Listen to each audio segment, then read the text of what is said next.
So early last year, there's this friend of mine here in the UK, right, who kept calling me, calling and wanted to, fix a date. I was like, what's the issue? What's wrong? And he was like, Victor, I need your financial wisdom on something. I need to talk to you. And I said, okay, let's hook up. He said, prior to leaving Nigeria, he has promised his parents that when things get better for him, he's going to build a house for them, right? And right now he has the money and he wants to start that project. I asked him, do you have any other source of income, right? He said no. How long did it take you to gather this money in the UK? He said 5 years.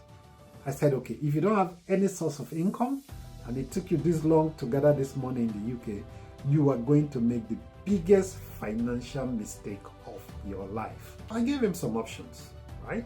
Take 1/5 of this money, renovate the house your parents are currently staying, move them out to a relative's house, or you get them into a hotel, right? Renovate the house they are currently staying, get it up to standard, and then use the remaining part of this money to get yourself a guest house, right? An income generating asset. It is that asset that will now give you money to build a house for your parents. He accepted the option, and today he has completed building that guest house, and he sent me this message to say thank you.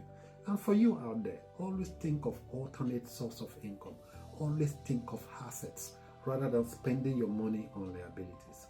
Spend your money on assets, right? Building a house is a liability, right? Yes, there is equity over time depending, right, on where that house is, right? But the house is a liability if it's not giving you anything in return, right? So it is always very good to invest in assets, right, and let that asset fund your liabilities.